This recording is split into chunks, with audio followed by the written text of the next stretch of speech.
Rafael Palmeiro had one of the greatest baseball careers of all time, ranging from his college days to his MLB career where he became just the fourth at the time to record 3,000 hits and 500 home runs. But before his career ended, the admiration stopped and never came back once Palmeiro tested positive for steroids. So let's look at Palmeiro's incredible career and his quick fall from grace. Totally sports-esque. Major League. Palmeiro was born in Havana, Cuba in 1964, along with his three brothers, and after years of trying, the family was allowed to leave Cuba in 1971. His father did well in Cuba owning a concession stand, but felt there was more opportunity in America. They settled in Miami, and Rafael's dad would come home every day at 4:30 after working in the sun all day at a construction site and would practice baseball with his sons, with Rafael saying his dad was always vocal about the failures and silent about the success. But it worked for him. He would become a star at Jackson High School in Miami and was selected by the Mets in the 8th round of the 1982 draft, but he declined the $30,000 signing bonus to play at Mississippi State. I did an entire video about Palmeiro's time at Mississippi State, and simply put, both him and his teammate Will Clark may have been the most important players in college baseball history. The duo was nicknamed Thunder and Lightning, and with ESPN being new, they broadcasted plenty of their games, and these two went a long way in putting college baseball on the map. In his freshman year, Palmeiro hit .406 with 18 home runs, as he was the only freshman on the All-American team. And he was even better in his sophomore year, as he became one of just two to win the SEC Triple Crown after hitting .415 with 95 RBIs and 29 home runs, with Will Clark hitting 28, for a record 57 home runs combined between the two. His junior year was actually his worst, as he hit .300 with 20 home runs and 67 RBIs as Mississippi State lost in the semifinals of the College World Series. And that decline in his junior year hurt his draft stock, as he wouldn't be selected until the 22nd pick of the first round by the Chicago Cubs, while Will Clark, who won the Golden Spikes Award, would be picked second by the Giants.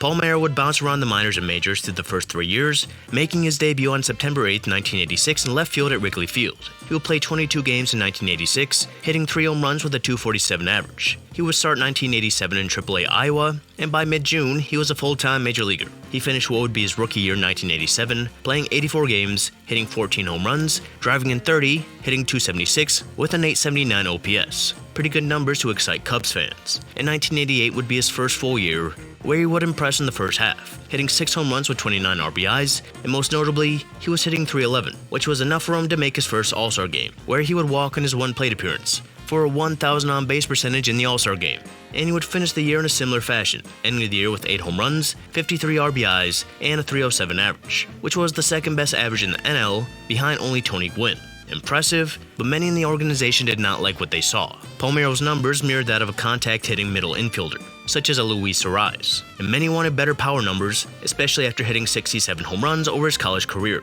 And aside from just some disappointment with his play, Palmeiro was involved with problems in the clubhouse, as there were rumors that he had a relationship with Ryne Sandberg's wife. And with all this, Palmeiro, along with Drew Williams and Jamie Moyer, would be traded to the Rangers for Mitch Williams and 5 other players. And Palmeiro was not happy with this. As he would say, that's what happens when you have a manager and a GM who don't know what the hell is going on. It looked like they knew what the hell was going on after Palmeiro had a first rough season with the Rangers in 1989. But after that season, he would blossom into one of the best overall hitters in the league. In 1990, he led the league in hits at 191 and hit .319 to finish third in batting average, as he hit double-digit home runs for the first time in his career at 14. And he was even better in 91, as he made his second All-Star team, as he set what would be a career high in hits at 203, while leading the league in doubles at 49, and finishing 5th in batting average at 322, while he had an OPS over 900 for the first time at 922, as he garnered MVP votes for the second straight year. But he declined in 92, as he hit just .268 with a 786 OPS, and declined in every category. And something notable for what would happen to Palmeiro in the future is the Rangers traded for Jose Canseco before this year. And as we'll get to later, Palmeiro was a part of the book Canseco would later release, and if his claims are true, then whatever he reportedly injected into Palmeiro worked, because Palmeiro would turn into a monster after 1992. In 1993, he scored the most runs in the league at 124, while driving in over 100 runners and hitting 37 home runs with a 926 OPS, as he finished 8th in MVP voting. And from then on, numbers like this would be the standard, and also led to what happened in the offseason, specifically between him and his college teammate Will Clark.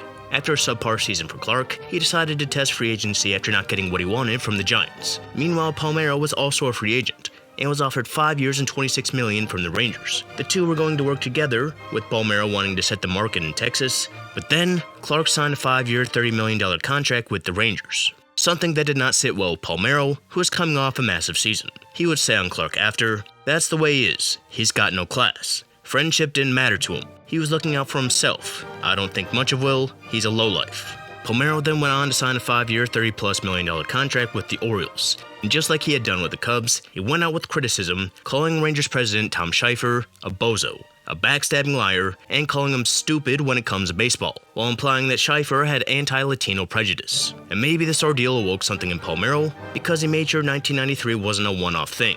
1994 would be a shortened year as a result of the strike, and in his 111 games, he hit .319 with a .942 OPS, with 23 home runs and 76 RBIs. There's no telling how he would have finished, but if he finished with numbers similar to any of the next 9 seasons, then it would add to what would be one of the best offensive stretches any player's ever had. In each of his next 4 seasons with the Orioles, Palmeiro hit at least 38 home runs and drove in at least 110 runners. Those were his numbers in his worst offensive year, 1997, where he also hit just .254 with an .815 OPS, but he still won what would be his first of 3 straight Gold Gloves at first base. The rest of his seasons from 95 to 98 were one of the best in a time where offense was at an all-time high. During that period, he played in 625 games, hitting .287 with a .912 OPS, hitting 159 home runs, and driving in .477. He received MVP votes in each season, with 96 giving him the best finish at 6th, and a year he hit 39 home runs, and drove in 142 with a .927 OPS. And this would be the year he made his first postseason appearance, and he would struggle.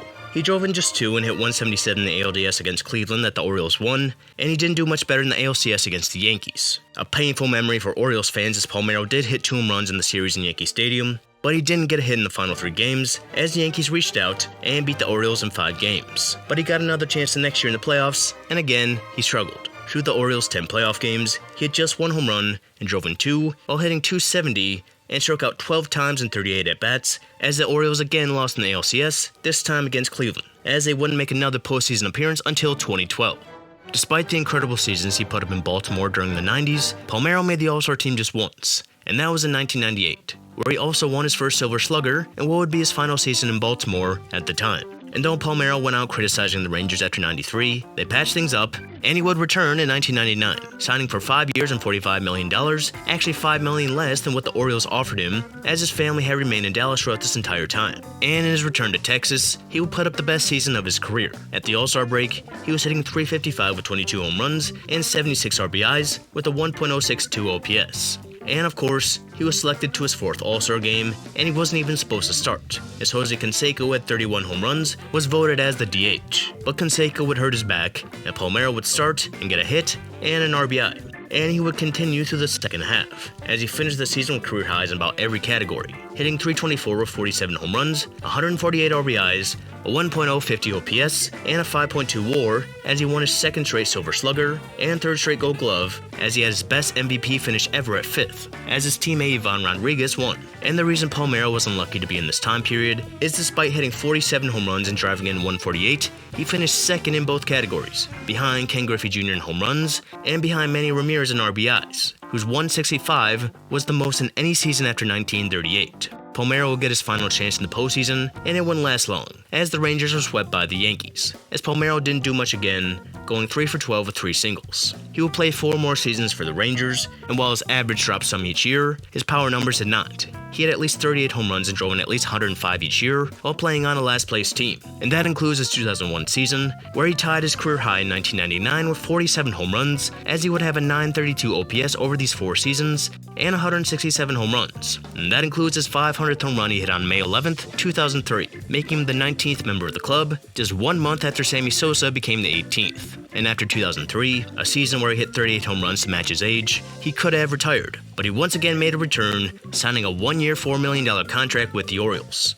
And he showed obvious decline, as his streak of hitting at least 39 home runs and driving in over 100 came to an end as he hit 23 home runs and drove in 88, a streak that lasted for a record 9 seasons. And he still made history that season, as he became the 4th to ever hit 200 home runs with 2 different teams. Palmeiro would return in 2005, and before the season even started, Palmeiro's rapid downfall began.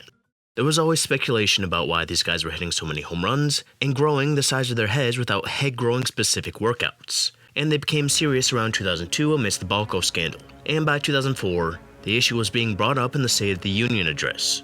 And another big development in this saga came when Jose Canseco released his book, Juiced, Wild Times, Rampant Roids, Smash Hits, and How Baseball Got Big in February of 2005. And in that book, Canseco named numerous players who he claimed took steroids, and one of those was his former teammate Rafael Palmeiro, who he said he personally injected many times. Despite this, Bud Selig said he would not investigate Canseco's claims, so then Congress decided that they would investigate on their own. And because of his mention, Rafael Palmeiro was invited to attend the congressional hearing in March. He initially declined, but the invite was replaced by a subpoena. So he went to the hearing, and he opened his statement by famously saying, "Let me start by telling you this.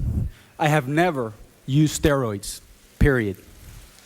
And that quote would become infamous starting on May 4th. He would be selected for a random drug test and would test positive for a banned steroid known as stanozolol. Palmeiro contested the results, saying that if steroids had gotten to his body, then he had no idea how, and his grievance arbitration hearing was set to begin on June 16th. And during this hearing, there were some things that supported his claim, such as his negative tests in 03 and 04, and one after the one he tested positive for in May. Multiple physicians and trainers involved with the Rangers and Orioles said they never saw Palmeiro take steroids, and noted that he didn't have the body of a typical steroid user. And Palmeiro's main defense in his claim that he did not take the drug knowingly was that he had gotten B12 from teammate Miguel Tejada that could have been tainted, but no trace of any banned substances were found in a vial of B12 from Tejada's batch, and with no evidence to support the claim, the panel ruled that Palmeiro did not meet his burden of proof. And another argument Palmeiro put forward in his unsuccessful appeal was that he had nothing to gain going into 2005, so he had no reason to take steroids. But that wasn't true, as Palmeiro sat 78 hits away from 3,000 going into the season. And almost exactly a month after his hearing on July 15th, he became the 26th member of the 3,000 hit club, and became the fourth to ever record 3,000 hits and 500 home runs, joining Eddie Murray, Hank Aaron, and Willie Mays. But this incredible accomplishment was overshadowed by the scandal, and a little over 2 weeks later, Palmeiro would serve his 10-game suspension from August 1st to August 10th. He returned to the lineup on August 14th, and ironically, that had planned to be Rafael Palmeiro Appreciation Day, to celebrate his milestones. But it was cancelled after the suspension, and Palmeiro was not well received by his own fans in his return. He would soon miss 5 games due to knee and ankle injuries, and returned on August 24th. He played 5 more games and went 0 for 18, and in his last game in Toronto on the 30th, he wore earplugs to drown out the noise. He went 0 for 4 in the game, and on September 5th, Orioles management told Palmeiro to leave the team and rehab at home. Palmeiro agreed, as he felt he was a massive distraction, and said, "I think it's a good idea. I'll be back. I'm not sure how long it will take, but I'll be back." But he never came back, and retired after 2005, with the final image of Palmeiro on a major league field being him wearing earplugs in his final game to drown out boos, one of the fastest falls from grace in sports history. Despite having numbers that should have easily made him a first-ballot Hall of Famer, the scandal destroyed any chance he had, as in his first ballot, he received just 11%. The second year would be the highest at 12.8, would then go down to 8.8, then 4.4, which would remove him from future ballots, a fate so many others from the era who were accused of steroid use would face. But of those notable names involved in the steroid era, it feels that Palmeiro is the most forgotten. A lot of that has to do with Palmeiro staying out of the spotlight, and the fact that he wasn't really in the spotlight too much during his career. A player he's very similar to is Eddie Murray, the most recent member of the 3,000 hit, 500 home run club before him. I did a video about him, and Murray had a strange career, as he almost never led the league in main categories, and received MVP votes in just about every year, but never won MVP while winning just 3 Silver Sluggers. But the one thing Murray was consistent. He had at least 20 home runs and drove in at least 80 runners in 13 of his first 14 seasons, and never hit more than 33 home runs or drove in more than 116 runners in a season. His numbers quietly snuck up on everyone in his 21-year career, as he was consistent until the end, and Palmeiro's career was very similar. It's hard to believe that someone who hit 569 home runs and recorded 3,020 hits made just 4 All-Star teams and won just 2 Silver Sluggers, while never finishing better than 5th in MVP voting. And it's also hard to believe someone who finished with 569 home runs never finished first in home runs in a season. And while Murray's consistency would sneak up on you, Palmeiro was even more so with the era that he played in. In a time where home runs were being hit at a rate never seen, Palmeiro going on a stretch where he hit at least 37 home runs in 10 out of 11 seasons, with the only season he didn't being a shortened one, it seemed this would be the only time where that would fall under the radar. And Palmeiro's steroid case is one of the more interesting ones, as a defense for steroid users has always been that steroids won't magically make you hit home runs. But either way, if Palmeiro didn't really take steroids until 2005, then 551 of his home runs were hit without them. And even if he retired after 2004 without the 3,000 hits, he would still be an easy Hall of Famer without the failed steroid test. But if this were to happen, then the accusations from Canseco's book would still hang over him. But then again, in that book, Canseco said he also injected Juan Gonzalez and Ivan Rodriguez, who are on the team with him, and Ivan Rodriguez is in the Hall of Fame. It almost seems that Palmeiro could have avoided a ton of flack and just 12% of the Hall of Fame vote if he retired after 2004. It probably would have gotten in the Hall of Fame with some controversy like Pudge and David Ortiz. But as of now, Palmeiro has no concern for the Hall of Fame, as he maintains that he never intentionally took steroids and has come to peace with baseball and himself, as he says it hurts to look back on. Palmeiro even attempted to return in 2018 and signed with the Cleveland Railroaders of the American Association of Independent Professional Baseball. He played along with his son at the age of 54 and hit 6 home runs, drove in 22, and hit 301 in 31 games. Better numbers than he had at the age of 20 in Single-A Peoria. Palmeiro didn't play the next year because of injuries, which ended his pipe dream of returning to the majors. But he still has a chance to get revenge on Jose Canseco by hitting a fly ball to right in a softball game, where there's a 50% chance it will hit Canseco square in the head. And you can watch my video about Eddie Murray to see how he had an underrated, consistent career, just like Palmeiro.